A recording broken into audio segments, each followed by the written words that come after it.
En las 8:45 queremos conversar ahora sobre el sistema de salud pública y yo voy a arrancar con una explicación básica que uno de nuestros invitados, Pablo Jiménez, quien es coordinador técnico de la Alianza por la Nutrición, puede ofrecernos más ampliamente. Está con nosotros también Lucrecia Mac, ella es salubrista, es médico, ¿verdad? Médico salubrista y representa, por favor, Lucrecia, ¿cuál es el nombre de la alianza? Soy de la Alianza por el Acceso Público y Universal de la Salud, ACCESA. ACCESA, muy bien. La idea entonces es conversar hoy sobre esa meta, ese objetivo que ha hecho explícito el Ministerio de Salud de construir el sistema de atención primario de salud. En términos generales, Pablo puede explicarnos qué es un sistema de atención primario. Hay 3 sistemas y nosotros vemos permanentemente la crisis en el tercer nivel, que es el de los hospitales que vemos desabastecidos comúnmente. Así es, buenas noches y a todos los que nos ven por el canal y por el programa. Creo que es importante iniciar teniendo la claridad de cómo está conformado el Sistema Nacional de Salud, ya que como lo decía Juan Luis, vemos la crisis constantemente en el tercer nivel, el cual es de los hospitales nacionales, regionales o departamentales, pero existe un segundo nivel de atención, el que está de los centros de salud, centros de atención integral materno-infantil que le llaman CAIMIS, pero también los centros de atención permanente CAPS. Pero a lo que nos vamos a referir es al primer nivel de atención en salud, que está integrado por puestos de salud, centros comunitarios y unidades mínimas. El tema acá es que estamos basados en un sistema de salud reactivo, no preventivo. Un buen sistema primario de atención en salud puede disminuir hasta el 85% de los casos que pueden llegar hasta un primer nivel de atención. ¿A qué nos referimos? En un primer nivel usted puede prevenir que una simple gripe se pueda convertir en una neumonía, pero estamos hablando de varios aspectos. Uno es que existan los servicios cercanos a las poblaciones, principalmente a las poblaciones rurales y a las comunidades. Y segundo, que la gente también se acerque de una manera preventiva a hacer chequeos, pero tanto aquí tiene que haber una oferta del servicio como una demanda del mismo. Pero una cosa es que la gente se acerque, Lucrecia, otra cosa es que el propio sistema busque a las personas, mantenga un censo permanente de ellos en los pequeños distritos en que puede dividirse el territorio nacional y se vigile estrechamente la salud de cada ciudadano. Pero habría que, así como dice Pablo, habría que plantear que el primer nivel de atención es la puerta de entrada para la mayoría de la población para acceder al sistema de salud. Posteriormente, después de eso vienen las referencias, las contrarreferencias, etcétera. Pero el primer nivel es básico. Y lo que sucede en el caso de Guatemala es que, si bien el servicio tipo del primer nivel de atención es el puesto de salud debería cubrir entre 2.000 a 2.500 habitantes y debería de poder dar servicios preventivos, colectivos, individuales, así como recuperación y rehabilitación de la salud. Pero el problema es que si tenemos ahorita alrededor de 16 millones de personas, necesitaríamos por lo menos 5.000 puestos de salud. ¿Y cuántos tenemos en la vida real? No llegamos ni a los 1.100 puestos de salud. Eso significa, que tenemos un déficit de cobertura y de infraestructura. De más del 80%. Exactamente. Déjame que plantee y repite las siguientes cifras con las que abrimos el 2016. Alrededor de 400.000 niños, la cifra es 385.000, 390.000 no fueron vacunados contra el sarampión. Y creo que para reflejarle a la audiencia de qué tema estamos hablando, esto es justamente lo que se atiende en un centro de salud. No fueron vacunados contra el sarampión, pero tampoco recibieron vacuna contra la meningitis, contra la polio, y las madres, las futuras madres o las mujeres embarazadas apenas tuvieron acceso a sus prenatales. ¿Qué significa eso de cara hacia el futuro cercano, en el cortísimo plazo? Pues aquí habría que recordar, por ejemplo, que en 1991 tuvimos una epidemia de sarampión y hubo una alta mortalidad infantil. O sea, el sarampión es una enfermedad que puede matar. Que mata en términos epidémicos. Dada los bolsones de niños no cubiertos o no vacunados, la verdad es que podríamos pensar que estamos en un momento de emergencia en donde es necesario hacer una jornada o algún tipo de acción para recuperar las coberturas que no se han dado en los meses pasados. Sin embargo, también hay que pensar a futuro, porque no podemos pasarnos de jornada en jornada de recuperación de coberturas, sino pensar en un fortalecimiento del primer nivel para que se pueda dar la vacunación todos los días a todos los niños siempre. Esa es la mejor manera en términos epidemiológicos de mantener a raya a las enfermedades inmunoprevenibles. Pablo, si los datos que nos está dando Lucrecia son los correctos, tenemos un déficit de 80%, 83% de cobertura en el nivel primario. ¿Cómo hace un país como Guatemala, con un Estado prácticamente desfinanciado, con un Ministerio de Salud cuyo presupuesto es este año inferior al del año pasado, que fue inmensamente insuficiente? Se acabó la plata hacia el mes de agosto. ¿Cómo hace para poner en marcha un sistema primario de salud con un déficit tan grande? Pienso que Guatemala debe de afrontar de una manera seria y responsable la oportunidad de replantearnos cómo estamos haciendo esta entrega de los servicios de salud. No solo del primero, no solo el segundo y el tercer nivel, pero la urgencia, como dice Lucrecia, está colapsado nuestro sistema de salud. Pero este colapso lo tenemos que dividir en temas que son de urgencia, que los debemos de abordar ayer, y los temas importantes que nos debemos de plantear cómo los vamos a abordar como guatemaltecos entre los diferentes sectores, y que demos un planteamiento propositivo, pero responsable y sostenible. ¿Qué es urgente? Lo primero, estabilizar la crisis. Tenemos claridad de que los hospitales están desabastecidos, tenemos problemas de pagos al personal, pero en el primer nivel de atención ya no hay servicios. O sea, se replegaron los servicios derivado de la crisis que se viene teniendo desde finales del 2013. Quedaron desatendidos aproximadamente más de 4.7 millones de personas, que era lo que se atendía a nivel rural y comunitario.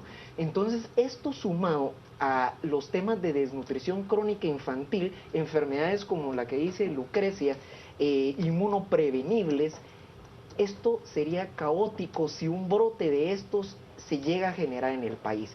Entonces creo que tenemos que tener un llamado de urgencia para las autoridades de lo importante que es estabilizar la crisis. La priorización de los recursos, estoy hablando del presupuesto 2016, esa readecuación que se debe de tener, el pago que se tenga a quienes van a prestar esos servicios en el interior es urgente, y el tema de los insumos. Le voy a poner el ejemplo de los biológicos que se necesitan para hacer esa recuperación de las vacunaciones. De las vacunaciones. Tenemos información, tuvimos reuniones con el viceministro del primer nivel de atención en salud. La semana pasada, el jueves, hizo una presentación con su equipo del tema de la urgencia.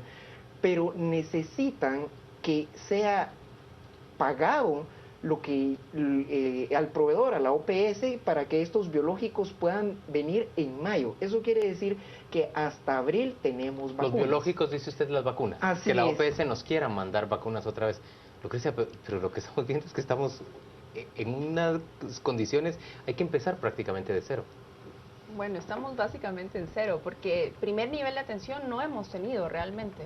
Incluso lo que dice Pablo respecto a los 4.5 millones de personas que quedaron desatendidas es relativo, porque era una población que se atendía a partir de ONGs contratadas por el Ministerio de Salud para una entrega de paquete básico materno-infantil una vez al mes en las comunidades. O sea, una atención muy insuficiente.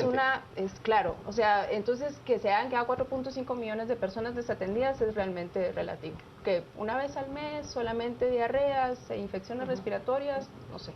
Pero sí estoy de acuerdo en que hay una necesidad de entrar al primer nivel de atención. Hay que revisar el modelo de atención, y en este sentido no estaríamos de acuerdo en que se hiciera vía ONGs, ¿verdad? ¿Por qué rechazan ese modelo? A ver, hay dos asuntos con las organizaciones no gubernamentales. Primero está el tema del modelo de administración o modelo de gestión, en donde se vieron prácticas altamente corruptas, en donde habían comisiones que se le entregaban a los funcionarios para que fueran contratadas las ONGs. Y por otro lado es un modelo de atención muy limitado, únicamente materno-infantil, únicamente algunas intervenciones muy puntuales que no terminan de tener un impacto sobre la salud de la población. Entonces ya es necesario empezar a pensar, digamos, esta contratación de ONGs pudo haber sido una buena idea si hubiera sido un programa temporal, mientras se llevaba a cabo un fortalecimiento de la red regular del Ministerio de Salud. Pero ahora hay una prohibición para contratar ONGs y en realidad el Ministerio de Salud se ve forzado, si quiere montar un sistema de atención primario, a establecer una red regular. Pero el Ministerio de Salud tuvo 3 años, del 2013 al 2016, para armar un plan de transición para ir reduciendo y cancelando estos convenios e ir fortaleciendo su red de servicios regular. Y no lo hizo. Y no lo hizo por varias razones.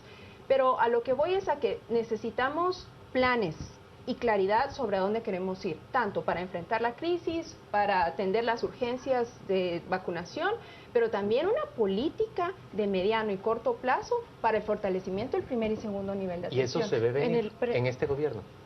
Se ve venir una política que describa, lo vamos a hacer de esta y de esta manera.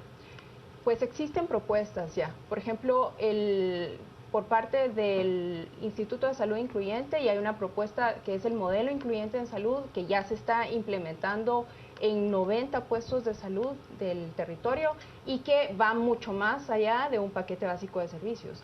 Si existe una decisión política para entrarle a un modelo integral como este, ¿verdad? Que además pues está basado en las perspectivas del derecho a la salud, género, interculturalidad, etcétera, sí, se puede.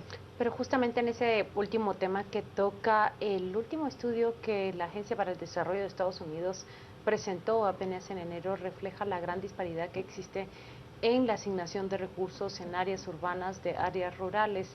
Era impresionante leer la cantidad que tienen de trabajadores de salud destinados para la población en esa área urbana del área rural. ¿Ustedes ven que exista una reversión, por ejemplo, de esa política que redefiniría esa atención primaria, por ejemplo? Por eso es tan importante que tenemos la oportunidad de replantearnos cómo queremos que sea esos servicios de salud. En el corto plazo es tan importante que esa decisión política se vea reflejada en presupuesto. Estamos hablando de que al Ministerio de Salud le redujeron 1.030 millones de quetzales y que de los 5.500 millones que tiene, claro, tiene que haber una readecuación, una priorización con una efectividad del gasto. Pero estamos claros que aunque tuviera los 7 millardos de quetzales, eso sería muy insuficiente. Que en términos reales el Estado tendría que estar invirtiendo por lo menos el doble para empezar con un sistema de salud básico en el país. Por eso es tan importante las prioridades que tengamos como país. Y que esas prioridades se vean reflejados no solo en discursos, sino en presupuestos, en acciones y en planes concretos que nos lleven, no solo a salir de la crisis inmediata en la que estamos, sino en el mediano plazo plantearnos esas soluciones. Lucrecia, ¿y usted ve venir esa decisión política, esa voluntad política? A ver, ¿qué significaría? Prácticamente significaría decir, no vamos a invertir en más proyectos de carreteras asfaltadas, nos vamos a quedar solo con el proyecto de los, ¿cuántos nos dijo el 8,000. presidente? 8,000 kilómetros de caminos vecinales en estos 4 años, y vamos a dedicar todo el dinero del Ministerio de Comunicaciones, oigan lo que eso significa, lo vamos a trasladar al Ministerio de Salud Pública. Esa decisión política en este país no se debe venir. A ver, insisto en la necesidad de tener una claridad en la política. El problema ahorita es que no tenemos planes ni para la crisis, ni para el corto, ni para el mediano, ni para el largo plazo. Y la crisis, el corto, el mediano y el largo plazo empiezan hoy. Entonces, hoy mismo deberíamos de tener por lo menos trazado un rumbo, y no lo tenemos. Y ese es el problema, mientras no tengamos trazado el rumbo, a dónde vamos y qué necesitamos hacer, no vamos a poder ni siquiera costear ni poder definir cuánto vamos a gastar, cuánto vamos a invertir y lo que una inversión implica en términos de aumento de funcionamiento. Carlos Flores es un televidente que está planteando una propuesta. Él dice, ¿por qué no? Vistas las limitaciones, mejoramos la inversión del Estado, pero le pedimos a las municipalidades que participen ellas también con sus propios recursos, que dediquen una parte de sus recursos a la salud. Pero pues Lucrecia es la levanta la mano. municipalidad a quien atañe este tipo de proyectos, definir, planificar y ejecutar estas acciones. A ver, la municipalización de la salud no ha funcionado en otros países. ¿No ha funcionado? ¿Por qué no ha funcionado? ¿Cuáles han sido sus debilidades? No funciona porque, a ver, en primer lugar, ¿cuál es el rol de las municipalidades en salud? Agua y saneamiento, básico. Ni siquiera están haciendo lo básico las municipalidades. Si no, veamos el brote de gastroenteritis que hubo en la zona aquí 15, en la ciudad y de no Guatemala. digamos la cantidad de mortalidad infantil que hay por diarreas en el resto del país. Entonces, las municipalidades mínimo tienen que dedicarse a agua y saneamiento. Y tenemos un déficit de drenajes, por ejemplo, de alrededor del 60%. 60% de los hogares no tienen ni siquiera drenajes. Y el agua que supuestamente llega entubada tampoco está, ni es potable, ni llega todo el tiempo. Entonces, que se dediquen a eso. Y por otro lado, el problema con las municipalidades es que terminan tercerizando servicios, se fragmentan las economías de escala y también se fragmentan los sistemas de información. ¿Usted parece compartir ese criterio también? Y, perdón, solo una cuestión más, también hay un problema de portabilidad de derechos. Yo solamente me puedo enfermar y me puedo atender en mi municipio y no podría atenderme en otros lugares porque no soy de ese lugar. Nosotros consideramos que las corresponsabilidades también deben de estar integradas, porque hay recursos que sí tienen las municipalidades que podrían apoyar al Ministerio de Salud en sus territorios, en sus municipios y en la Constitución. También desde ahí se habla de que se deben de invertir recursos municipales en la prevención de temas de salud y también de educación. Estoy de acuerdo que la responsabilidad no debe de ser del municipio totalmente, porque por eso hay un ente rector, que es el Ministerio de Salud Pública y Asistencia Social, pero tenemos que hacer acciones de corresponsabilidad con la sociedad. Una última pregunta que podría requerir un tratado para ser respondida, pero que podría también ser respondida brevemente. ¿Debe el ICSS entrar a formar parte de este sistema de salud? ¿Deberíamos considerar los guatemaltecos un cambio radical de nuestro sistema de salud, por ejemplo, hacia el modelo que usan los costarricenses de una caja del seguro que lo cubre todo? ¿Por qué ignorar la existencia de ese seguro social como parte de los mecanismos para dotar de salud a la población? A ver, hay que entender que el seguro social en Guatemala cubre apenas a un 25% de la población económicamente activa, que equivale a más o menos el 17% de la población. Entonces, pensar que de cubrir el 17% va a cubrir al 95% que cubre la caja costarricense en su país es poco viable, poco real. En este momento tenemos que entender que el Ministerio de Salud es el principal prestador público de servicios de salud y sería a esa institución en donde se pondría el mayor esfuerzo y atención, me parece a mí, porque además tienen primer nivel de atención, algo que no tiene el ICSS, por ejemplo.